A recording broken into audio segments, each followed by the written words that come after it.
The greatest prison we build is often a marriage built on flawed foundations. Before the vows are exchanged, before "I do" seals a fate of quiet desperation or open conflict, a discerning mind must apply the cold, hard logic of Stoicism to the romantic dream.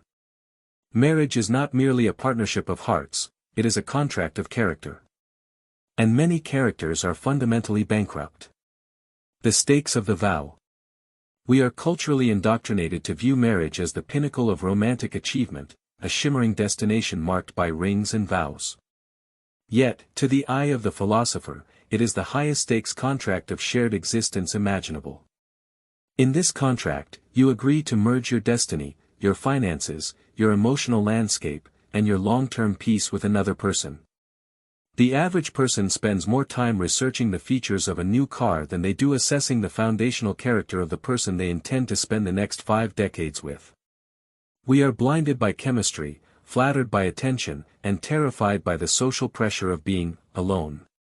This is not rational choice, this is an emotional gamble fueled by fear, and it is a path to guaranteed suffering. A flawed partnership is not just a source of bad days, it is a constant external assault on your inner peace. It is a perpetual state of stress that compromises your health, derails your ambition, and ultimately prevents your eudaimonia, the Stoic concept of human flourishing, of living well. To choose a life partner is, therefore, the single most critical decision you will make regarding your own ethical and psychological well-being. It demands not passion, but prudence. Stoicism, the cold, hard logic of love. Why turn to the ancient philosophy of Stoicism, the practice of reason, virtue, and tranquility, when discussing something as emotional as love? Because the Stoics understood that true love and lasting partnership can only be built on the unshakable bedrock of character. Without this foundation, the relationship is merely a house built on sand, vulnerable to the first storm of misfortune. Stoicism provides the essential diagnostic framework for evaluating a life partner. 1. The dichotomy of control, the power of choice. As Epictetus taught, some things are within our control, our judgments, our desires, our actions, and some are not, other people's opinions, external events, their character. You cannot control him, not his temper, not his irresponsibility, not his loyalty. The only thing you can absolutely control is your choice to commit to him in the first place, and your choice to remain with him. If a potential partner exhibits a deep, defining character flaw, attempting to fix it is a denial of the dichotomy of control. It is a futile endeavor that guarantees frustration. The Stoic mandate is clear: focus your control on the selection process, not the repair process. 2. Virtue is the sole good, character over charisma. The Stoics defined the sole good as virtue, encapsulated by the 4 cardinal virtues: justice, fairness, good dealing, temperance, self-control, moderation, courage, facing fear rationally, moral fortitude, and wisdom, prudence, sound judgment. Everything else, wealth, health, beauty, status, are merely indifferents, preferred or dispreferred, but never sources of true happiness.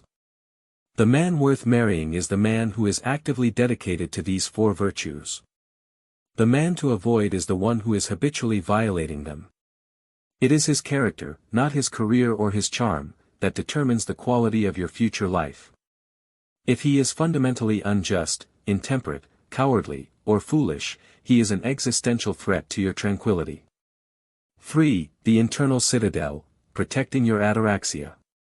Ataraxia, or profound inner tranquility, is the goal of the Stoic life. It is the peace that comes from living rationally and accepting what you cannot change.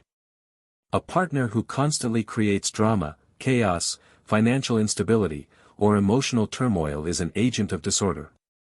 He is a 5th columnist within your personal fortress. To choose such a partner is to willfully abandon your internal citadel and surrender your life to perpetual agitation. The rational, self-protective choice demanded by Stoicism is the absolute rejection of partners who embody specific, predictable character flaws, red flags. These flaws fundamentally violate the principles necessary for a stable, rational, and flourishing shared life. The following 10 archetypes are not simply men with issues, they are men whose deep-seated vices make them structurally incompatible with a life of virtue and peace. The 10 archetypes of men to avoid. Red flag 1, the chronically irresponsible man, the anti-prudent. The first step toward domestic disaster is often a man who is brilliant, charming, and utterly, fundamentally unreliable. He is the man who lives in a perpetual state of just in time, or, more often, just too late. The psychological profile. This man avoids planning like the plague. He has no savings, no coherent career trajectory, and a stack of bills he only addresses when the power is about to be shut off. He is often a dreamer, brimming with grand ideas and ventures he never executes. When confronted, he doesn't see his lack of action as a moral failing, he sees it as a romantic, free-spirited trait, or, more darkly, he blames the system, the economy, or bad luck. His irresponsibility manifests in several domains. Financial chaos, debt, forgotten tax deadlines, impulse buying, and a steadfast refusal to engage with a budget. Logistical burden, relies on his partner to manage all appointments, forms, communication, and household administration. Broken commitments, promises are fluid, they are expressions of a fleeting intention, not a serious commitment to action. The violation of Stoic virtue, wisdom, prudence. The chronically irresponsible man is the antithesis of the Stoic virtue of wisdom or prudence, rho nueta sigma iota. Wisdom, in the Stoic sense, is not mere intellectual knowledge, it is the practical knowledge of what to pursue and what to avoid. It is the ability to make sound judgments concerning the actions that lead to a good life. This man consistently fails at prudence because he is driven by present pleasure and short-term impulse, effectively denying the future reality. A virtuous Stoic adheres to the principle of oikeiosis, the process of self-preservation and rational self-interest that expands outward to care for family and community. The anti-prudent man is incapable of extending rational care even to himself, let alone to a shared life. He is a burden, not a contributor. The marital cost. Marrying the chronically irresponsible man means committing to a life of constant anxiety. You do not gain a partner, you gain a responsibility. The burden of the manager, you become his mother, his accountant, his secretary, and his safety net. Your mental bandwidth, which should be directed toward your own procope, moral progress, and goals, is consumed by managing his existence. Erosion of trust, you learn, over time, that his words mean nothing. When he says, "I'll take care of it," you know you must follow up. This creates a state of perpetual vigilance that is profoundly exhausting and destroys any sense of tranquility. Financial ruin, his lack of foresight guarantees shared financial instability. He is willing to risk your joint future on his present whims. The Stoic knows that while wealth is an indifferent, crippling debt and poverty are powerful external factors that can hinder the practice of virtue by consuming all focus and energy. The Stoic insight, your choice is not between a boring man and a spontaneous one. Your choice is between chaos and reliability. The virtuous, rational choice is always the latter. If he cannot govern his own life, he is unfit to share yours. Red flag 2, the envious and resentful man, the anti-just. Beware the man whose happiness is conditional on the misfortune or stagnation of others. This man is a viper hiding in the garden, and his venom is directed primarily at those closest to him. The psychological profile. This man operates from a deep, crippling sense of inadequacy. He views life not as an opportunity for mutual growth, but as a zero-sum competition. If his partner, you, gets a promotion, a compliment, or achieves a personal milestone, his initial reaction is not genuine joy, but a pang of bitter envy. This quickly morphs into resentment. His defining characteristics are undermining behavior. He may subtly criticize his partner's achievements, downplay her success, or actively discourage her from taking on new challenges. That job will be too stressful for you, when he means, that job will make you more successful than me. Perpetual victimhood. He believes the world is rigged against him. Others only succeed because they were lucky, cheated, or had connections he didn't. This lack of self-accountability fuels his bitterness. Inability to praise, he struggles to give genuine, unreserved credit or praise, especially to his partner, because it makes his own perceived failure more acute. The violation of Stoic virtue, justice, delta iota alpha iota O sigma. Upsilon. Nu eta. The envious man fundamentally violates the Stoic virtue of justice. Justice, in this philosophy, is the commitment to good dealing and recognizing the shared humanity and common good of all rational beings. It is the social virtue that governs our interactions with others. His envy stems from a massive, un-Stoic misjudgment, the belief that external goods, wealth, status, success, are the true goods. Because he believes his happiness depends on having more than others, he experiences his partner's success as his own loss. The virtuous man, understanding that virtue is the only good, is happy for a loved one's success because it demonstrates their own application of reason and effort, which is the only thing truly worth celebrating. The anti-just man cannot see this. He wants the external rewards, and he resents the effort required to earn them. The marital cost. Marrying the envious man means living in a toxic, corrosive atmosphere where love is conditional on your inferiority. Emotional sabotage, he becomes the largest obstacle to your personal growth. You will find yourself subconsciously minimizing your achievements, dimming your light, and hiding your victories simply to maintain peace in the relationship. This is the ultimate sacrifice of self. Destruction of partnership. A true partnership requires two people facing the world together. The envious man is perpetually facing his partner as a competitor. He cannot be a source of encouragement, but only a source of drag and resistance. Warped reality, his need to justify his resentment means he will constantly find fault with his partner's character or actions, projecting his own perceived failures onto her. The home becomes a battleground of bitter dissatisfaction. The Stoic insight, a man who lacks justice in his soul is incapable of creating a just, fair, or healthy domestic arrangement. His internal unhappiness is not an external problem you can solve with love, it is a permanent character flaw rooted in an irrational value system. You are not marrying a man who loves you, you are marrying a man who is actively threatened by you. The rational choice is to preserve your peace and growth by walking away from this emotional quicksand. Red flag 3, the emotionally reactive/volatile man, the anti-temperate. The volatility of a man's emotions is not a sign of passion or depth, it is a sign of weakness and instability. This man, often seen as charismatic and intense during courtship, is in fact a prisoner of his own internal state, and he will inevitably demand that you serve as his jailer, therapist, and punching bag all at once. The psychological profile. The emotionally reactive man is defined by his lack of a rational filter between a stimulus and a response. He is a tempest in human form. When things go well, his joy is manic, when things go wrong, his despair is crippling, and his anger is explosive.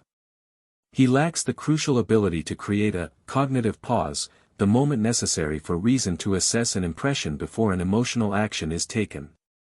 His reactions are typically disproportionate to the event. A minor traffic inconvenience elicits road rage, a perceived slight from a colleague triggers days of sulking, a disagreement with you escalates instantly into screaming or emotional withdrawal. His instability often makes him a master of emotional manipulation, using guilt, rage, or self-pity to control the atmosphere and bend others to his will. His key characteristics include emotional dysregulation, he cannot calm himself down, he requires external soothing or simply collapses under the weight of his own feelings. The power of the path, he is ruled by his irrational passions, such as excessive desire, fear, distress, and pleasure, which the Stoics deemed distortions of rational judgment. Unpredictability, living with him means never knowing which version of him you will get when he walks through the door, forcing the partner into a state of chronic hypervigilance. The violation of Stoic virtue, temperance, self-control. This archetype is the antithesis of temperance, sigma omega phi rho sigma. Upsilon. Nu eta, or sophra sign. Temperance is the virtue of self-mastery and rational moderation. It is the discipline to keep one's impulses and desires in harmony with reason, logos. A man who is emotionally volatile is a man enslaved, he is a king without a kingdom, constantly overthrown by internal rebellions of mood and impulse. Seneca wrote extensively about the folly of anger, noting it is a brief madness. The anti-temperate man lives in a state of perpetual, brief madness.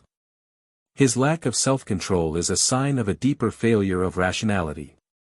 If he cannot govern his own mind and body, he certainly cannot be trusted to make sound decisions that affect a marriage, a family, or finances. His chaos, unrestrained, will inevitably become your chaos. The marital cost. Marrying the emotionally reactive man guarantees the destruction of ataraxia, tranquility, and a life lived on the defensive. The loss of peace, the home ceases to be a sanctuary and becomes a battleground. You are constantly walking on eggshells, adjusting your speech, actions, and even thoughts to preempt his next emotional explosion. This chronic stress is physically and psychologically damaging. Emotional theft. His emotional needs are so vast and dramatic that they consume all the relational energy. Your feelings, your needs, and your anxieties are constantly relegated to secondary status, as all resources must be deployed to manage his latest internal crisis. The cycle of abuse and repair. His volatility often leads to verbal or emotional abuse, followed by periods of intense apology and guilt, the honeymoon phase, only for the cycle to restart. The Stoic, guided by reason and self-respect, must recognize this pattern as fundamentally irrational and unsustainable. The Stoic insight, the Stoic mandate is to live in harmony with nature and reason. A partner who is perpetually discordant and irrational is a profound barrier to this goal. Do not mistake the intensity of his emotions for the depth of his character, they are merely evidence of his profound lack of self-mastery. Red flag 4, the insecure controller, the anti-courageous.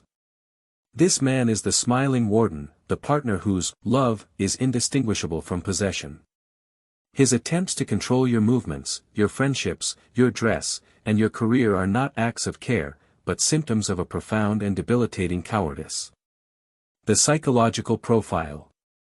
The insecure controller is driven by a consuming fear, the fear of loss, the fear of betrayal, and, most fundamentally, the fear of his own inadequacy. Because he cannot control his own internal sense of worth, he desperately attempts to control the external variables that might threaten him, namely, his partner. His control is not always overt. It often begins subtly, cloaked in concern or affection. I worry about you driving alone, let me just drive you everywhere. Control of movement. Your friend Sarah just isn't a good influence, why don't you spend more time with me? Control of social circle. I love you so much, I just need to know where you are at all times. Control cloaked in need. Over time, this tightens into explicit demands for access to passwords, restrictions on clothing, monitoring of communication, and systematic isolation from support networks. He sees his partner as an object to be secured, not a sovereign individual to be respected.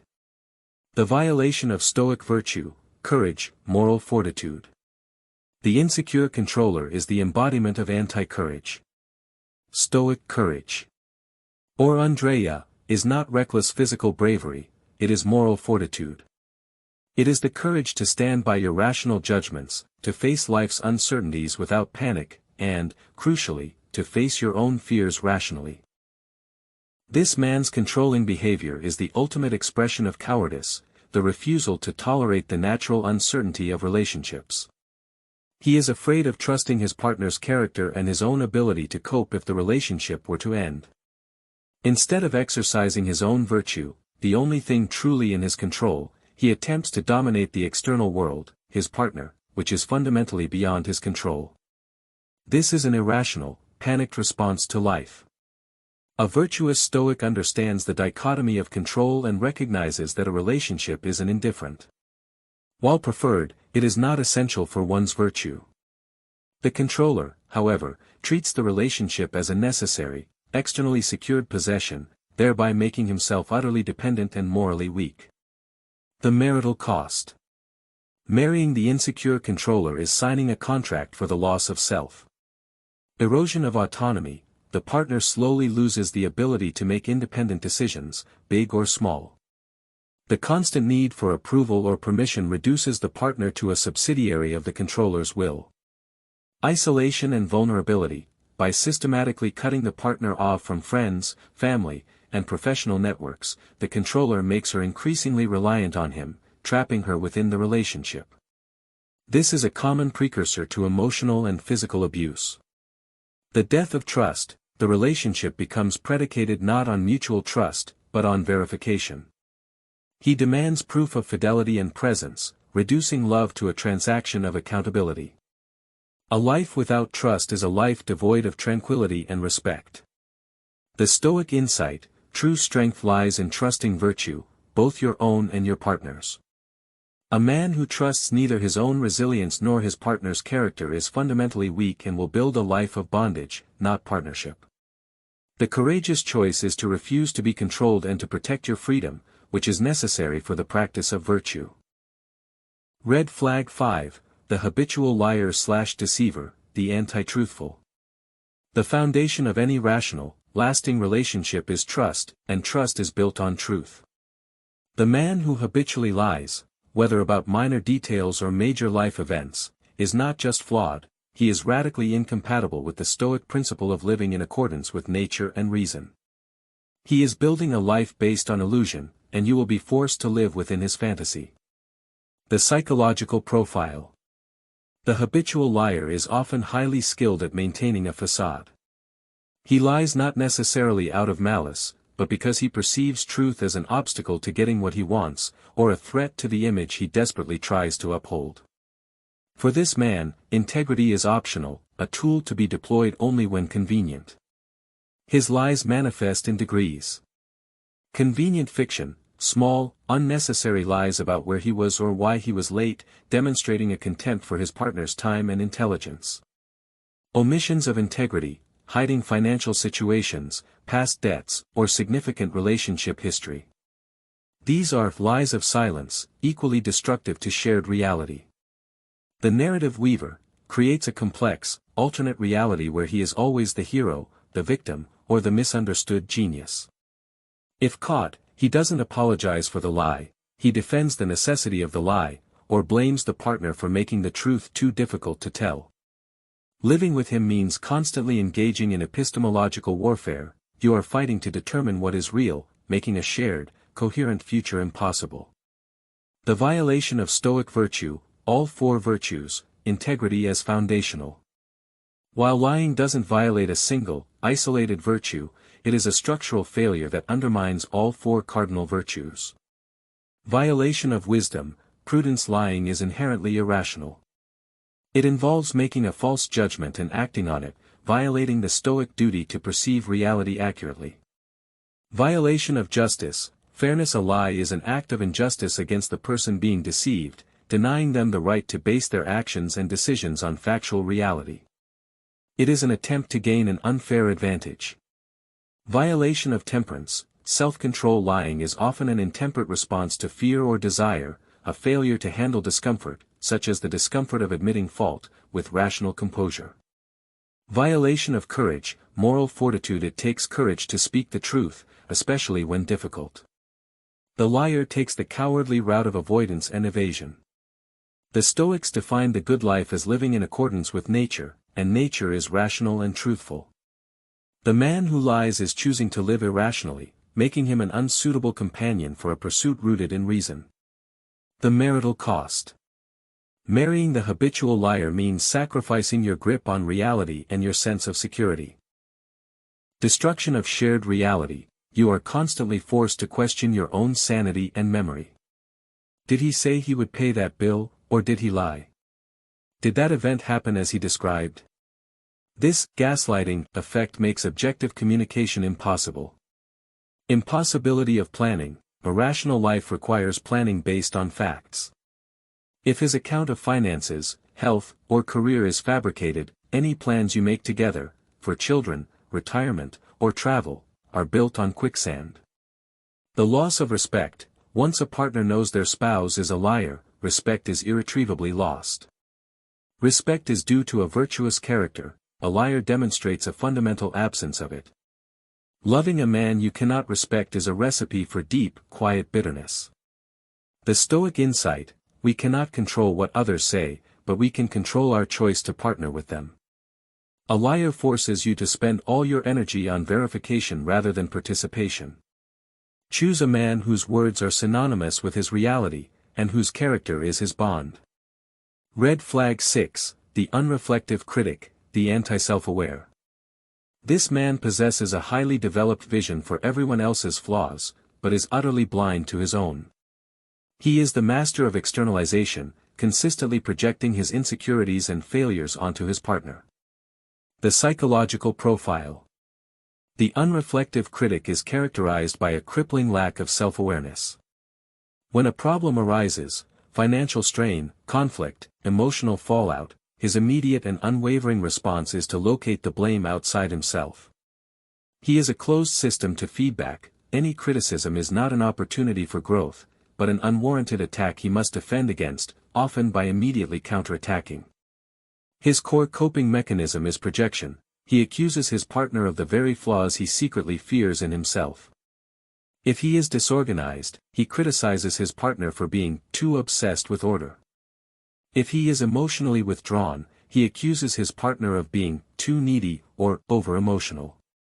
If he is defensive, he labels his partner as always trying to start a fight. This mechanism serves to preserve his fragile ego, ensuring he never has to face the discomfort of self-examination or the effort required for change. The violation of Stoic principle, self-examination and the logos. This man is fundamentally hostile to the core Stoic practice of self-examination, or philosophical journaling, and the pursuit of the logos, reason. The Stoic life is a lifelong project of progress, pyropai, where we ruthlessly examine our judgments and correct our errors daily. Marcus Aurelius emphasized this internal work: the only true failure is the failure to correct one's own mind. The anti-self-aware man fails at this foundational work. He is structurally incapable of improvement because he refuses to acknowledge his own flaws. By placing all blame externally, he denies himself the agency to change his judgment or action. Marrying him means committing to a life with a fixed, immutable, and flawed individual who will never grow, and who will actively prevent your own growth by constantly undermining your self-perception. The marital cost. The unreflective critic turns the marriage into a perpetual, exhausting cycle of blame and defensiveness. The partner as scapegoat, the partner becomes the dumping ground for his unmet expectations and personal failures. Your self-esteem is slowly damaged as you absorb the constant, misplaced criticism. You internalize the belief that you are the problem, even when logic suggests otherwise. Impossibility of resolution: because he cannot admit fault, no conflict can ever be truly resolved. You are locked into an endless loop where the argument always ends with the blame laid squarely at your feet, making productive communication impossible. Intellectual and moral stagnation: a partnership should involve two people challenging and elevating each other toward virtue. This man resists all positive influence and correction, ensuring that the shared life remains intellectually and morally stagnant, dragging the partner down with him. The Stoic insight: you cannot force another man to apply his own reason, logos. A wise person focuses only on what is within their control. Since you cannot control his self-awareness, the rational act is to separate yourself from the toxic influence that constantly undermines your peace and your capacity for virtuous action. Marry the man who seeks to master himself, not the one who seeks to master you through blame. Red flag 7, the man-child/dependent, the anti-self-sufficient. This archetype is the man who has physically matured but remains arrested in a state of emotional and practical dependence. He seeks a wife not as a partner, but as a surrogate parent to manage the mundane, crucial details of his existence. He is a burden disguised as an eligible bachelor. The psychological profile. The man-child actively shirks the duties of adult self-sufficiency. He may be professionally successful, which makes the dependence harder to spot initially, but his private life is a wasteland of neglected responsibilities. He views household tasks, financial tracking, emotional labor, and logistical planning as women's work or simply tasks someone else will handle. His dependence is characterized by practical helplessness. He can't cook, clean, schedule appointments or return important calls. This helplessness is often feigned or exaggerated to ensure his partner steps in. Emotional avoidance. He expects his partner to manage his feelings, cheer him up, or anticipate his needs, turning the relationship into a one-way street of emotional maintenance. The mothering dynamic. He consistently turns high-stakes decisions or conflicts over to his partner, effectively deferring his agency. His partner becomes responsible for his well-being, his comfort, and the overall functionality of their shared life. The violation of Stoic principle, duty and rational agency. This man violates the Stoic principle of duty, kathekon, and the exercise of rational agency. A virtuous life, according to the Stoics, requires taking full responsibility for one's actions, existence, and contribution to one's household and community. The man-child is living a life of avoided duty. By making his partner solely responsible for the shared tasks of existence, he commits an injustice against her, violating justice, and demonstrates a lack of basic self-mastery, violating temperance. He fails to realize that the active management of one's life is fundamental to rational living. A man who refuses to manage his own life is, by definition, a drain on the community unit that is marriage. He treats his partner as a means to his comfort, rather than as an equal end whose time and energy are equally valuable. The marital cost. Marrying the dependent man leads to inevitable exhaustion and resentment. Invisible labor overload. The partner assumes the entire burden of the cognitive load, the mental energy spent tracking tasks, planning schedules, and remembering details. This hidden labor consumes the partner's time and energy, often leading to the sacrifice of her own career, education, or personal hobbies. Loss of equality. The dynamic shifts from a partnership of equals to a parent-child relationship. This destroys romantic connection and mutual respect. The partner ceases to view him as a capable man and begins to view him as another child to manage. Stagnation of virtue. His refusal to take on adult responsibilities stunts his own moral growth. He remains shielded from the consequences of his lack of foresight, preventing him from ever developing true prudence and wisdom. The Stoic insight. A wise person chooses a partner who increases their capacity for virtuous action. The man-child reduces it. Do not mistake the desire to take care of him for love. It is an impulse rooted in misplaced pity. A true partner is one who equally shares the burden of the rational life. Red flag 8, the materialist/status seeker, the anti-value. This man's identity is constructed entirely from externals. His self-worth is dictated by the brand of his watch, the size of his title, and the impressiveness of his social circle. He treats life as a competition for applause and acquisition, making him fundamentally incapable of appreciating the quiet, internal value of a virtuous partner. The psychological profile. The materialist has made a fatal error in judgment. He has inverted the Stoic value system. He places externals, wealth, status, luxury, as the highest good, and treats virtue, integrity, kindness, reason, as merely a convenient accessory. His behavior is characterized by conspicuous consumption. He overspends, often goes into debt, or takes unnecessary risks to acquire status symbols that signal success to others. Conditional relationships. He values people, including his partner, based on how they reflect on him or enhance his social standing. If his partner's career falters or she gains weight, his affection wanes because she no longer serves his status goal. Image over integrity. He will prioritize maintaining an impressive facade over honesty, financial stability, or ethical behavior. What others think of him is infinitely more important than what he knows about himself. The violation of Stoic principle, disdain for indifference. The status seeker is the most profound violator of the core Stoic concept of indifference. The Stoics taught that while things like wealth and health are preferred indifference, they are not good in the moral sense and are not necessary for happiness, eudaimonia. This man has confused the label. He views wealth and status as the essential good. This irrational fixation means he will inevitably sacrifice genuine good, integrity, quality time, peace, in pursuit of fleeting, external validation. A Stoic partner seeks to live a rich life internally, the materialist seeks to live an impressive life externally. These are two utterly incompatible paths. The marital cost. Marrying the materialist means a life driven by shallow pursuits and constant financial anxiety. Shallow partnership, the depth of your relationship will be limited by his focus on image. Deep, vulnerable connection, the true reward of marriage, will be sacrificed for networking events and maintaining appearances. Endless financial pressure, his need for status ensures constant financial strain. He will prioritize a luxury car payment over a retirement fund, forcing the partner into a state of chronic worry about the future. Conditional love, the partner realizes, often too late, that she is not loved for who she is or her virtue, but for how she makes him look.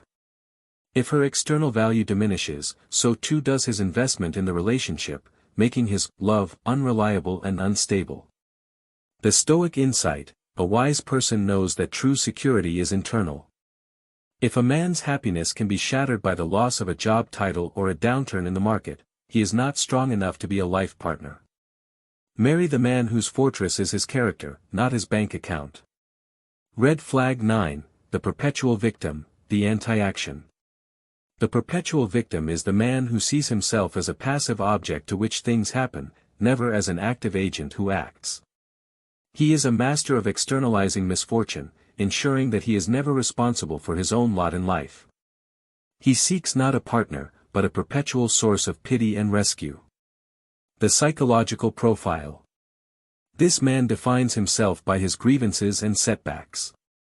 He possesses an intricate mental ledger of every slight, failure, and piece of bad luck he has ever experienced.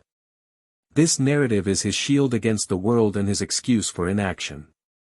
His victimhood manifests as blame shifting. His job is boring because the boss is unfair, he's poor because the government is corrupt, he's unhappy because his childhood was difficult. He never considers his own choices as causal factors. Refusal to act. When faced with a solution or a productive path, he defaults to inertia, arguing that, it won't work for me, or, it's too late. He is committed to the comfort of his misery over the risk of effort. Emotional blackmail. His self-pity is a manipulative tool, deployed to elicit sympathy, attention, and effort from his partner, effectively shifting the responsibility for his happiness onto her. The violation of Stoic principle, the power of prohairesis, moral will. This man is the ultimate violator of the central tenet of Stoicism, the absolute power of prohairesis, the faculty of moral choice and will. Epictetus taught that we cannot control external events, but we have absolute sovereignty over our judgments, our attitudes, and our responses. The perpetual victim is someone who has willfully denied his prohairesis. He has abdicated his moral agency, choosing to believe he is controlled by externals, fate, luck, other people, rather than by his own faculty of reason. A partnership with this man is a moral paradox. You are trying to help a man who has philosophically decided he cannot be helped. He is refusing to engage in the very act, rational choice, that defines human virtue. You are not marrying a man with bad luck, you are marrying a man with a flawed worldview that paralyzes him. The marital cost. Marrying the perpetual victim turns the partnership into an anchor dragging against all ambition and joy. Emotional exhaustion. You become his involuntary therapist and cheerleader, constantly trying to motivate, soothe, and justify his existence. This chronic emotional labor drains your energy, leaving you too depleted to pursue your own goals.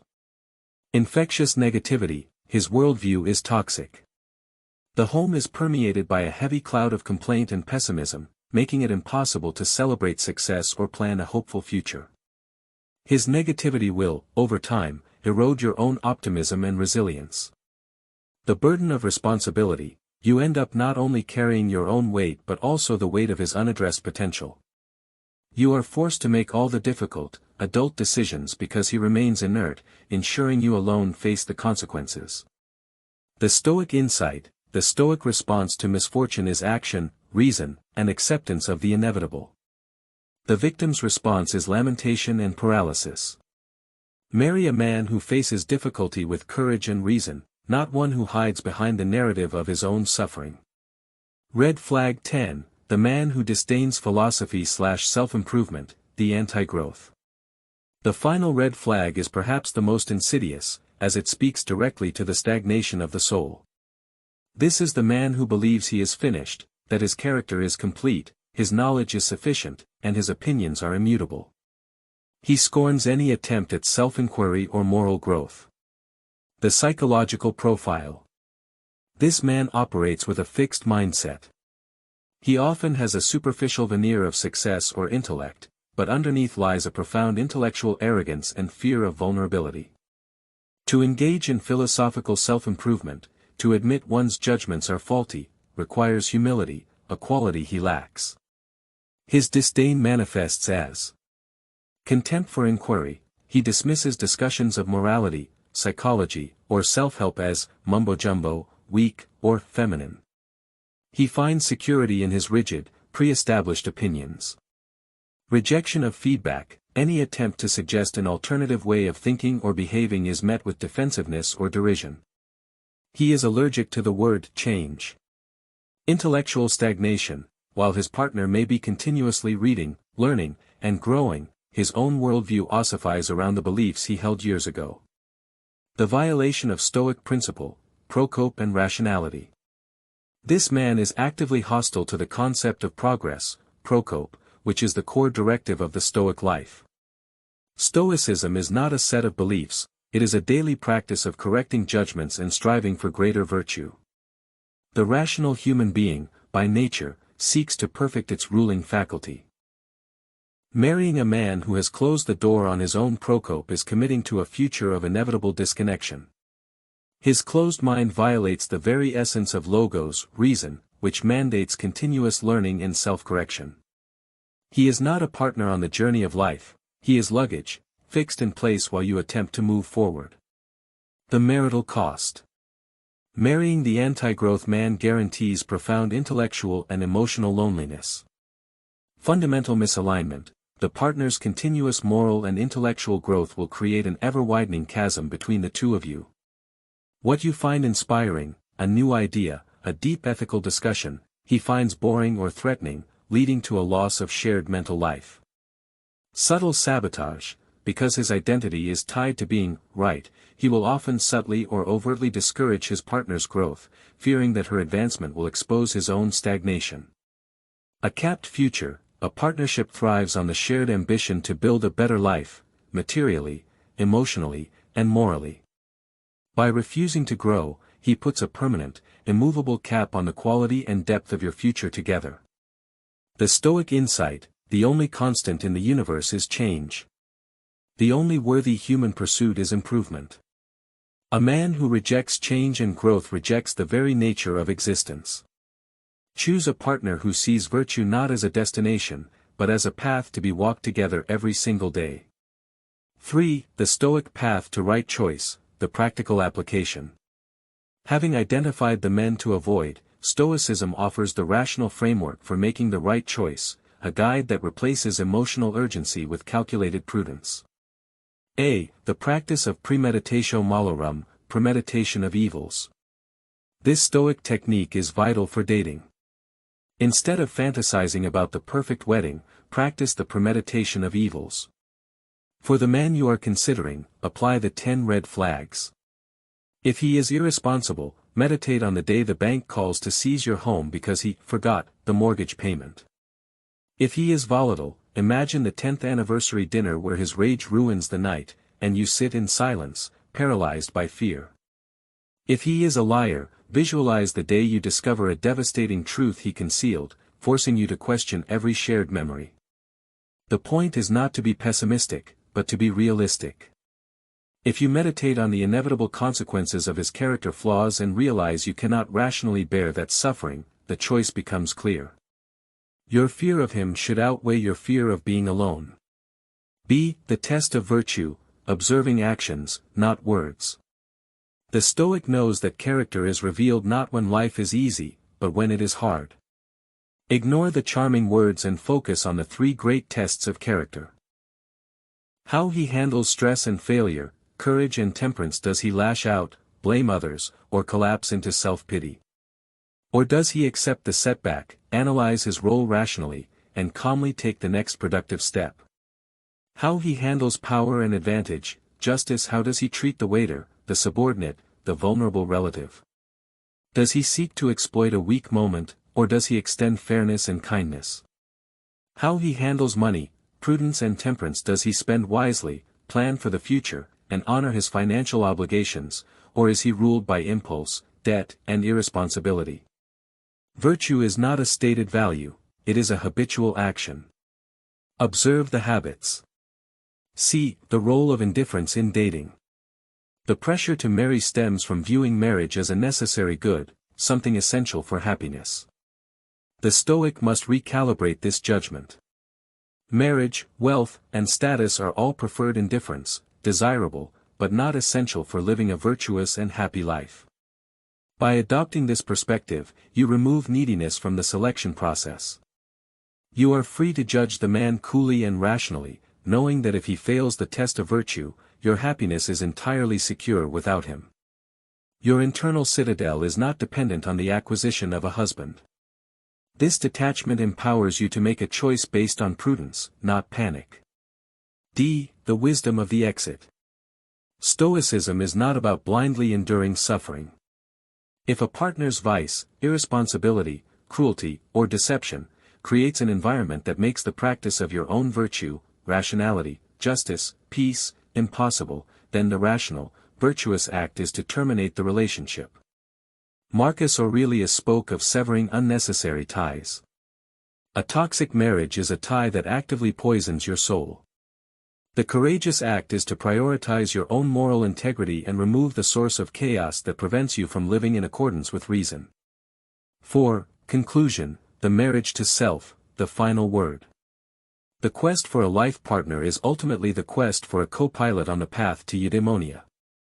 This essay has detailed the 10 archetypes that represent fundamental, structural defects in character, violations of the very virtues necessary for a stable, rational, and flourishing shared existence. To marry the chronically irresponsible man is to renounce prudence. To marry the envious critic is to renounce justice. To marry the volatile man is to renounce temperance. To marry the insecure controller is to renounce courage. To marry any of the remaining men is to embrace a future antithetical to reason and tranquility. The final, unassailable truth of Stoicism is that the primary marriage is always to your own logos. Your first and most solemn vow is to your own moral will and your pursuit of virtue. The courage you need is not the courage to say, "I do," in the face of red flags, hoping love will conquer all. The highest form of Stoic courage is the steadfast refusal to commit to a character that compromises your ability to live a life of reason and integrity. The only man you absolutely must marry is the one who is dedicated to continuous self-mastery. If you cannot find that man, the virtuous choice is to stand alone, secure in the knowledge that your peace and your virtue are within your own control, and that solitude is infinitely preferable to being chained to a man who is a constant, external attack on your soul.